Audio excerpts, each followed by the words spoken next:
இன்னைக்கு நம்ம சமையல்ல டிஃப்ரெண்டான ஒரு சாம்பார் பார்க்கலாம். எப்பொழுதுமே நாம பச்சரியா வைப்போம் இல்லையா, இது கொஞ்சம் வித்தியாசமா நல்ல சுவையுடன் இருக்கக்கூடிய ஒரு சாம்பார் ரெசிபி தான் நம்ம பார்க்க போறோம். அதுக்கு பருப்பு வச்சிருக்கோம். இப்போ அந்த பருப்பு கூட வேக போடுறதுக்காக ஒரு தக்காளி போட்டுடலாம், கொஞ்சம் பச்சை மிளகாய் போட்டுடலாம், ஒரே ஒரு வெங்காயம் போட்டுட்டு கொஞ்சமா கருவேப்பிலையும் அதில் போட்டு கொஞ்சமா மஞ்சத்தூள் போட்டுடலாம், கொஞ்சமா ஜீரகம் போட்டுடலாம், கொஞ்சமா நெய் ஊற்றி நம்ம இதோட சேர்ந்து ஒரு துண்டு இஞ்சும் போட்டுடலாம், கொஞ்சம் பெருங்காயத்தூள் போட்டு நம்ம பருப்பு ரெடி பண்ணிடலாம். இப்போ பருப்பு வெந்துட்டு இருக்கட்டும், நம்ம அதுக்குள்ளேயும் அடுத்த இன்க்ரீடியன்ஸ் என்னன்னு நம்ம இப்போ இன்னொரு குக்கரில் இந்த மாதிரி தக்காளி, ஒரு பெரிய சைஸ் தக்காளி 4 எடுத்து நம்ம இதை வேக வச்சுக்கலாம். நம்ம எந்த காயும் போட்டு இந்த சாம்பார் பண்ண போதில்லை, தக்காளி சாம்பார் தான் நம்ம பண்ணுறோம்.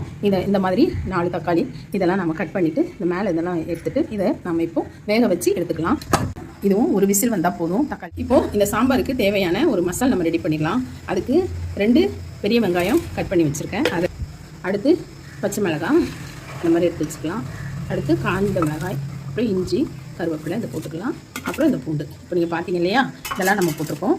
கொஞ்சமாக ஜீரகம் சேர்த்து இதை இப்போது ரொம்ப ஃபாஸ்ட்டாக அரைக்காமல் 2 திருகளாக திரித்து நம்ம கொஞ்சம் பொறன்னு இருக்கிற மாதிரி இதை அரைச்சி எடுத்துக்கலாம். நீங்கள் இப்படி தான் போட்டு எடுக்கணும், ரொம்ப ஃபாஸ்ட்டாக அரைக்கக்கூடாது, அது ரொம்ப அரைஞ்சால் நல்லா இருக்காது.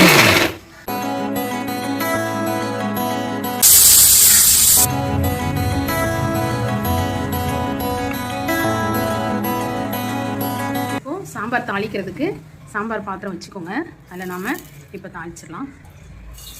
கொஞ்சம் கடலைப்பருப்பு போட்டுடலாம், கொஞ்சம் வெந்தயம் போட்டுக்கலாம், கொஞ்சமாக உளுந்து போட்டுக்கலாம், கொஞ்சமாக மிளகு போட்டுக்கலாம், கொஞ்சமாக சீரகம் போட்டுக்கலாம்.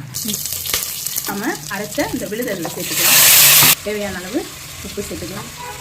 இது உங்களுக்கு டிஃப்ரெண்ட்டான டேஸ்ட்டில் ரொம்ப நல்லாயிருக்கும். இதை நல்லா வதக்கிக்கலாம், இதை கொஞ்சம் ப்ரௌனாக வர்ற வரைக்கும் இதை வதக்கிக்கலாம்.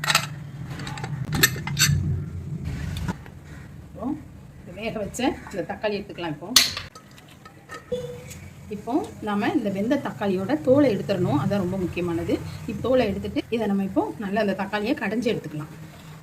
இப்போ நம்ம வேக வச்சு 1-2 கடைஞ்ச அந்த தக்காளி இதில் சேர்த்துடலாம், தோலை எடுத்துடணும். அந்த தக்காளி இப்போ இதில் சேர்த்துடலாம்.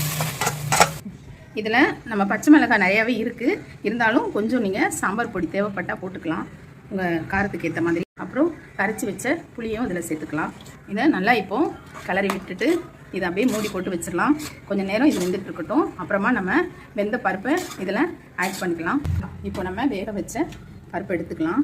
பருப்பு எடுத்து நல்லா கொஞ்சம் கடைஞ்சிக்கலாம். இப்போது இந்த கொதிக்கிற இந்த சாம்பாரை பார்க்கலாம். இது நல்லா பாருங்கள், இந்த கிரேவி நல்லா வெந்து எவ்வளோ சூப்பராக இருக்குது பாருங்கள். ரொம்ப சுவையாக இருக்கும் இந்த சாம்பார். நீங்கள் செஞ்சு பாருங்கள், ரொம்ப ஈஸி தான். பருப்பை சேர்த்துடலாம். இப்போ உங்களுக்கு எவ்வளோ தேவையோ அந்த அளவுக்கு நீங்கள் தண்ணி ஊற்றிக்கலாம். இது இப்படி கெட்டியமாக இருந்தாலும் நல்லாயிருக்கும், உங்களுக்கு தண்ணியாக இருந்தாலும் இது ரொம்ப சுவையாக இருக்கும். பண்ணிக்கலாம். இட்லி தோசைக்கு சூடான சாதத்துக்கு எல்லாத்துக்குமே ரொம்ப டேஸ்ட்டாக இருக்கும். இப்போது சாம்பார் இன்னும் கொஞ்சம் கொதிக்க வச்சு நம்ம எடுத்துடலாம். கொதிக்கிற நேரத்தில் இந்த வெள்ளத்தை இதோட கலந்துக்கலாம். நல்லா கொதிச்சிருச்சு, இப்போ இறக்கிடலாம் சாம்பார். நல்லா அதில் இப்படி நீங்கள் கொத்தமல்லி 2 கருவேப்பிலை இப்படி வச்சு நீங்கள் மூடி வச்சுருங்க. இது ஹோட்டல் சாம்பார் டேஸ்ட்டில் நல்ல சுவையோடு இருக்கக்கூடிய இந்த மெத்தடில் நீங்கள் இந்த சாம்பார் வச்சிங்கன்னா உங்களுக்கு வித்தியாசமான ஒரு சுவையில் கிடைக்கும் இந்த சாம்பார். புளி உங்களுக்கு தேவையான அளவு நீங்கள் ஊற்றிக்கலாம், அப்புறம் பருப்பு எல்லாமே உங்கள் வீட்டுக்கு எவ்வளோ தேவையான அளவோ அதை நீங்கள் எடுத்துக்கலாம். ஆனால் மெத்தடு நீங்கள் இந்த மாதிரி வச்சிங்க அப்படின்னா உங்களுக்கு ஹோட்டல் சாம்பார் சுவை உங்களுக்கு கண்டிப்பாக கிடைக்கும். செஞ்சு பாருங்கள், ரொம்ப சுவையான சாம்பார்.